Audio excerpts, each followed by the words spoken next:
Tired of the everyday grind? Ever dream of a life of romantic adventure? Want to get away from it all? We offer you Escape. Escape, transcribed to free you from the four walls of today for a half hour of high adventure.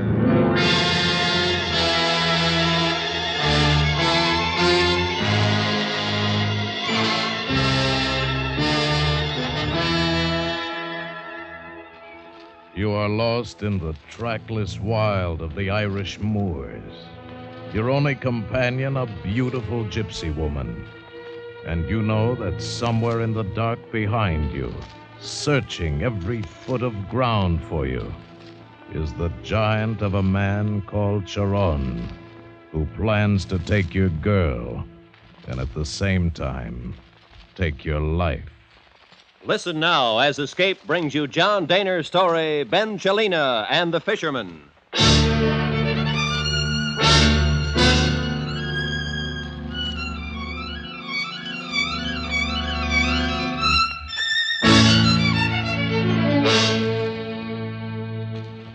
It was a cold and gusty night that found me sitting over a whiskey in a pub in Ballimoran, a lonely village situated on the bleak uplands of County Mayo in the west of Ireland.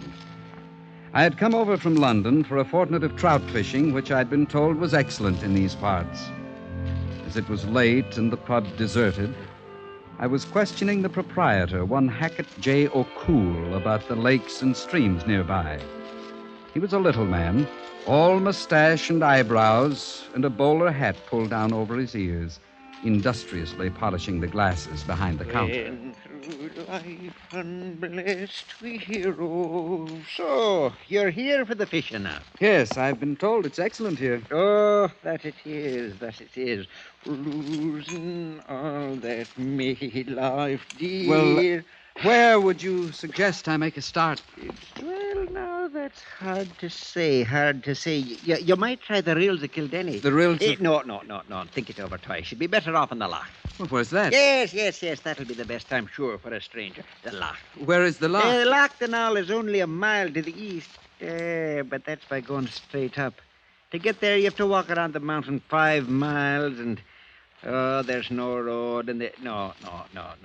That's too far. You better try something closer in. Well, so far, I have the Rills of Kildenny and Loch Dunall, and they're both good, you say. Oh, good trout that long. That long? Well, that long. Even that's respectable. Respectable. I'll tell you where the trout are more respectable than that. I'd better have another whiskey. Aye. And you'll need it when I tell you about the place I'm dreaming. Won't you join me, Mr. O'Cool? Oh, mister, I will. Oh, I should not even be telling you this, but I feel it me duty since you've come all the way from London with your fish pole. Yes, I'd hate to be disappointed. The Drino. The Drino? Where's that? The waters of the Drino up on Dark Mayo. And the fishing's good? Yeah, that big. Truly? Strike me if I'm lying, strike me dead. But why did you hesitate a moment ago?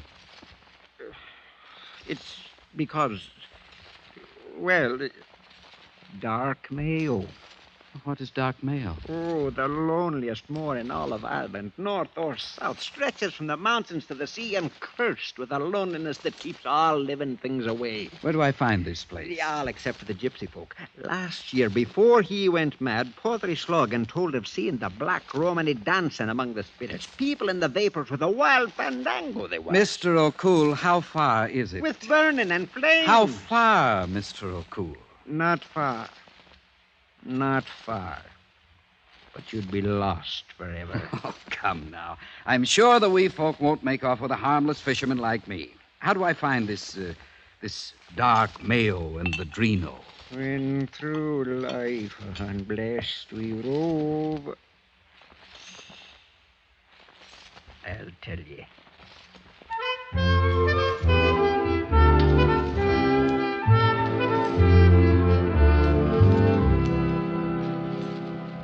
The following day, I gave myself an early start and arrived after an hour's walk at the place described by Mr. O'Cool.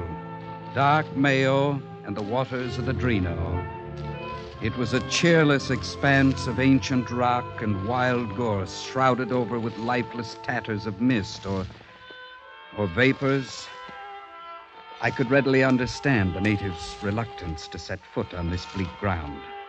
But the deep flowing waters of the Drino excited me in this barren land, and soon I had my line in the water. Mr. O'Cool was right. The trout were magnificent, and my luck was with me. It was almost noon when something really big struck at my fly. Blast! Missed you. Well, I'll get you yet. Who's there? Be careful you do not fall off the rock. I can't see you. Here I am. Oh, I see you now. Oh, What is the matter? but nothing. It's so lonely here, so desolate. I didn't expect to see anyone, let alone a beautiful young woman. Oh, no. It is you who is beautiful. I watch you all morning You've been here all morning? by the rocks up there. And I say, oh, what a beautiful man. I wonder what he's like to love him. Oh, well, is that so? I see you lose that fish. You're very funny. The look on your face when you say, blast. Yes, I enjoy that word. Seems to help me carry the burden of my misfortune. Blast! I say, you'll frighten off all the fish. They can hear you, know. Oh, that is lie. But I tell you, I am magic. All morning I make you catch fish. All the fish, all morning. Well, it's very interesting. Thank you very much. Now, again you go fish. And I say, you catch the same one you just lose. I hope you're right. Well, here goes. Cross your fingers or whatever it is you've been doing. Now, into that pool over there. Perfect. Now we'll see. Yes, you will catch him very soon. Working your magic? Yes, magic. Good. You know, you worry me. Why? Aren't you cold, dressed like that? I am not cold. Hardly fitting for the rigors of Dark Mayo. Don't you like? Fascinating. Inadequate, but there he is again.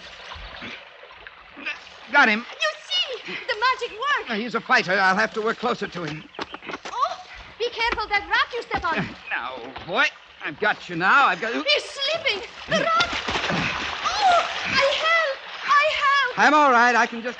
Ooh. Oh, what is the matter? Nothing. I'll be all. Oh, Oh, let me help you. I must have twisted my ankle. I can't put any weight on it. Here, take my hand. Oh, you'll get all wet. No, hold now. So, up, slowly. There now. Thank you. Poor, beautiful man. Let me look at your leg. Can't see nothing. It hurts. Can't put my weight on it. You come with me to my caravan. I fix you. Why not back to Ballimoran? It is too far. My caravan is closer. Come, I show you.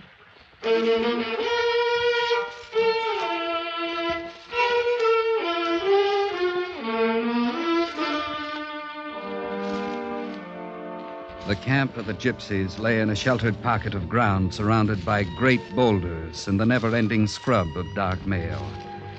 There was none of the color which I associated with a gypsy camp and the people of Romany. Instead, here were a grim folk, animating a dismal landscape, who fell silent at my approach and who looked at me with suspicion. There was a cook fire burning in the center of the clearing, an old crone stirring a black kettle. The beautiful gypsy girl helped me into her caravan, a rather disorderly house on wheels. It made me comfortable on a pile of blankets. Now, I will make you well. First time I've been in one of these. It is my home. It's rather clever at that. Like the tortoise, you carry your house with you. Yes, like a tortoise. Everything on my back, heavy. I noticed the others, too. So grim. No smiles. It is Choron, the head of my tribe. A hard man? Hard, cruel. But he is gone away now to trade horses in the South Countries. He will not be back for a long time.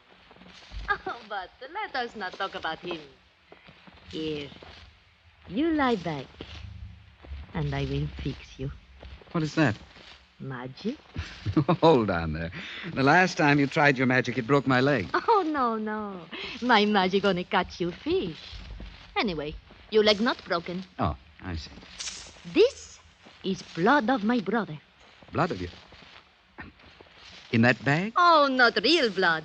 Little stone, little glass, and many flowers. I put it on your leg. So, and it will take away the pain. Very magic. An amulet, eh? Look, don't you think I should get to a doctor?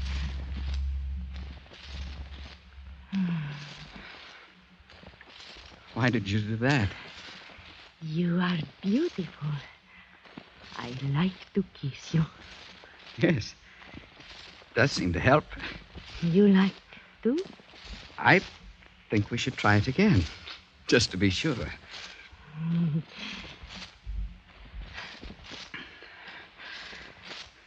What is your name? Benscilina is her name. Candanamengro! Benscilina Petulengro, her name. Sos tu te carrying a kite, Jugal. The woman who is to marry Choron. You spy for Choron? Yes, for Choron. What the devil is this all about? Ah, he's Vino, the shadow of Choron. He's the coward who whispers the ugly stories to his master. Now, look here. Oh, Gorgio, you rest. This is not you fight. You rest. You, Carlo, what are you doing here tonight? Choron is coming, Benscilina, you know. I will not be here. He will find you. Then I will be dead. I will not marry him. So, I shall sit here and wait until he comes. Do your waiting outside, Carlo. No. Choron says I watch. I watch. It will be a long watch. Not long. Choron comes in the morning. In the morning? He is coming to take his bride, the beautiful Benscilina. You lie. He's in the south. But what will Choron say in the morning when I tell him the beautiful Benscilina was kissed the Gorgio here? You will not tell Choron anything. He will cut you in the face in the morning if I tell him it's not so. You will not tell Choron anything. Benscilina. In the morning, Benscilina. Not anything!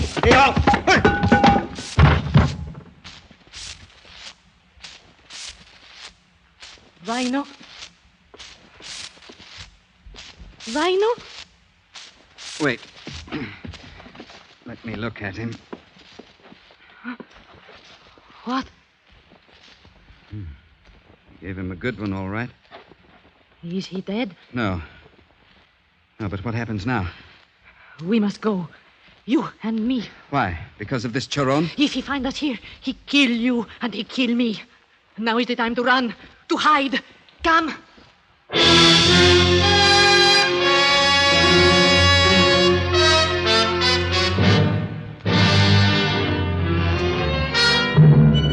You are listening to Benscilina and the Fisherman, tonight's presentation of Escape. In the world of narcotics, a pusher is someone who sells the illegal drugs. Tomorrow evening, CBS Radio's Night Watch Police tape record an actual attempt to make a sale, an attempt intercepted by alert night watchers. Every Friday evening, CBS Radio spotlights true, dramatic police proceedings on Night Watch. And now, Escape and the second act of Benscilina and the Fisherman.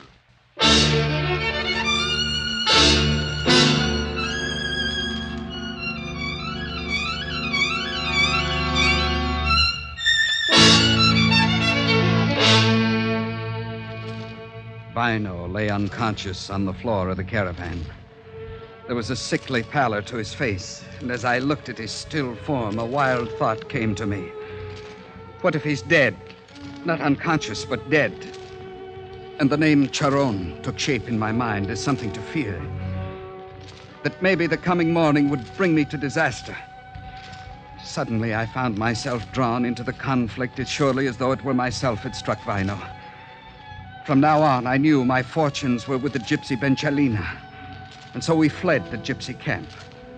All night, Benscilina drove the horse cart at high speed over the moor, over the endless miles of dark Mayo, until at dawn the road dwindled to little more than a cowpath, and we came to the sea. There was a stone cottage standing alone on a cliff. But something was wrong. Oh, no, not here, not here. What's the matter? I came all the way west, but I take the wrong road. I am lost. Get up! What are you doing? I must find the road.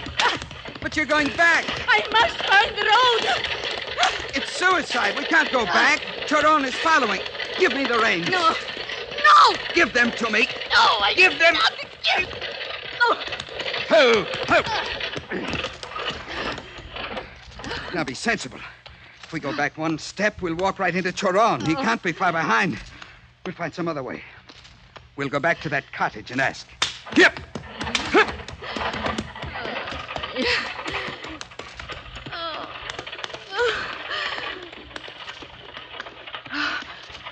There is a town. Bellclue. Where is Bellclue? It is in a bay by the ocean. If we find Bellclue, we are safe. Who? We'll ask here. Help me down. Yes. Now, give me your hand. Your foot is better? Seems to be. Now, let's see if there's anyone about.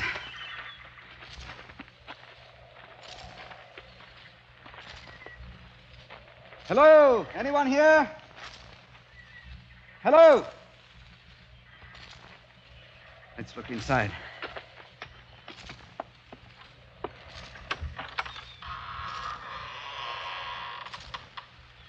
Deserted. Come, Don't let's... go in. Why not? There is death in the house. Death. Come now, it's just an ordinary cottage. Death has been here. Or death is waiting. I know. In my bones, I know. Well, if it will make you feel better, we don't have to go in. Don't go in. And let's look around. Come along. We'll see what we can from the point. Yes.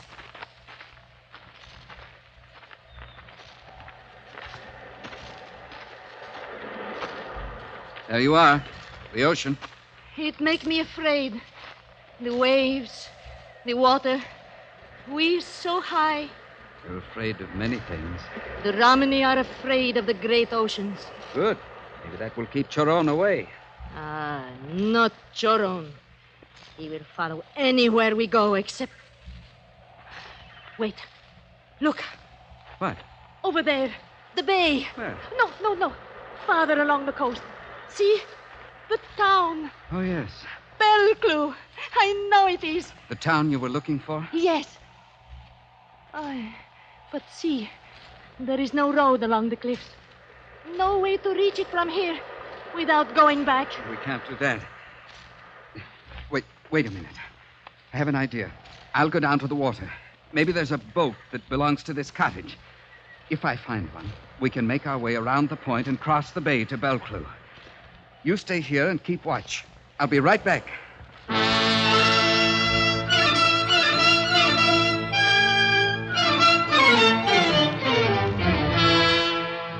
By the water's edge, I found what I was looking for. A battered but serviceable dory in a sheltered cove. I was elated, and I hastened back up the path to tell Benscilina the good news.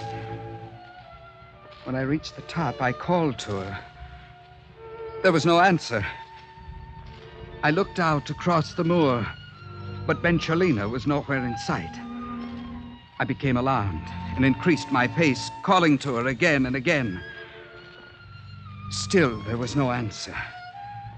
Then, rounding the cottage, I saw something that stopped me dead in my tracks.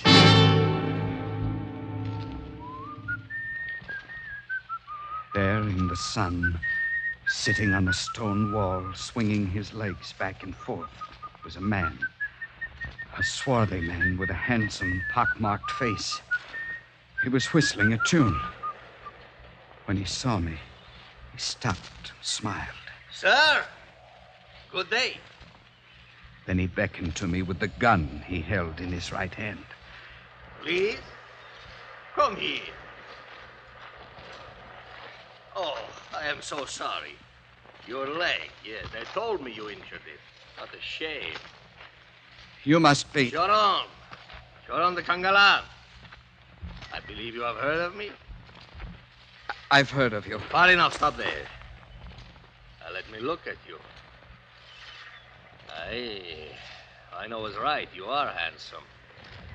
Quite understandable that Benscilina should be carried away. Where is Benscilina? Out there, hiding behind that big rock. I don't see her. No, we don't see her. But I know she is there. She saw me coming, ran to hide. Now she's watching to see what I will do. And what are you going to do? You will see. Benscilina, listen to me. It is time to go. I will count to 10. If you do not come before I finish, I will shoot your lover. Shoot? What kind of man are you? 1, 2, 3, 4. This is insane. Don't move. 5, 6, 7. 7, Benscilina, think. Your lover. 7,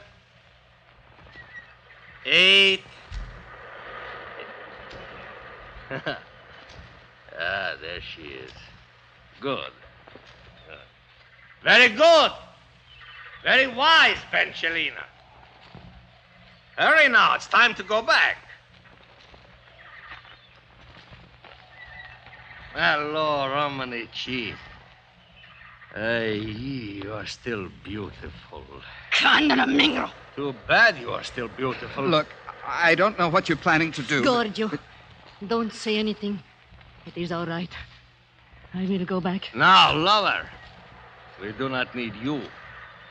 Turn around. What do you do, Choron? We leave the Barasan here.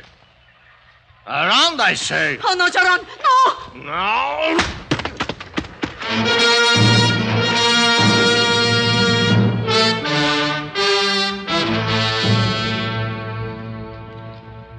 It must have been a savage blow, for I lay unconscious most of the day. When I opened my eyes, the clouds had blanked out the sun, and the sky was threatening. I dragged myself into the cottage. It was empty. In one corner, there was a pile of dried seaweed, and I fell across it. For a long while, I lay unmoving. Then came the wind, then the rain. I managed to find fuel to light a fire in the hearth. At least I would be warm. Night came. It was sometime during the early hours when, looking toward the door, I saw it swing slowly open. I rubbed my eyes and looked again. Framed in the doorway was a man. I looked closely, then I recognized that it was Choron. He was standing in the heavy downpour, his right hand behind his back. I bring you a bride. I don't understand you. I bring back your love. What have you done with Benscilina? She is with me. You want to see? Of course I want to see Benscilina. All right, then look! Benscilina, come. Benscilina! It was unbelievable. what only that morning had been a wild and beautiful creature, stood before me now, a hag. With incredible brutality, Charon had carved 1,000 deep wrinkles into her face and broken her teeth into ugly snags. Her hair hung lank over her face. Only the eyes showed it was Benscilina. She stared at me, and 1,000 raindrops, like 1,000 tears, poured down her mutilated face. You like her? Your bride? What have you done to Benscilina? She is yours, parasite. You foul, insane... What have you done? Do not come closer. I'll kill you, you evil coward, you rat. Giorgio, no. He will shoot you. I'll kill him. One more step and I shoot. No, Charon. No! Stop! Oh. Benscilina.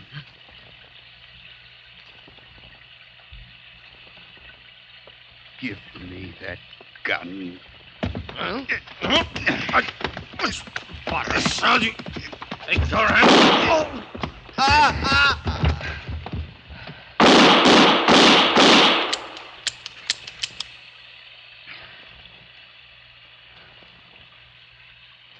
Charon was dead at my feet. Benscilina's body lay a little to the side, her black hair covering her tortured face. I looked at her for a long while. Then I went outside. Dark Mayo was suffering under the heavy rain.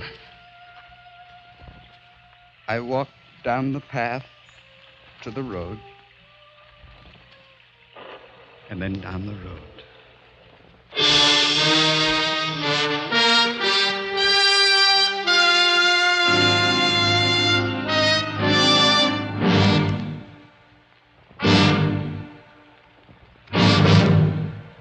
Under the direction of Norman MacDonald, Escape has brought you transcribed Benscilina and the Fisherman by John Dehner, starring Vic Perrin with Paula Winslow.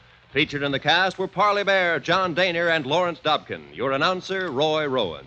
The special music for Escape is composed and conducted by Leith Stevens. Next week. You are drifting along the muddy reaches of a South American river. Your diving gear in readiness, the air pump going. Yet you know that in the murky depths below you, waiting in the slime there for you, is a mortal enemy from whom there may be no escape. So listen next week when Escape brings you Anthony Barrett's story, Blood Waters.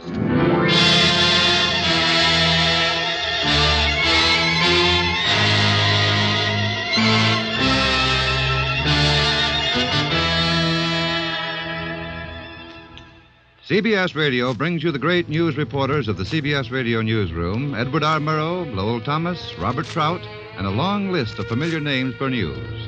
And remember, every weeknight, CBS Radio broadcasts a complete, up-to-the-minute summary of the Army McCarthy hearings. Throughout the hearings, tune in CBS Radio for complete evening coverage of each day's significant events.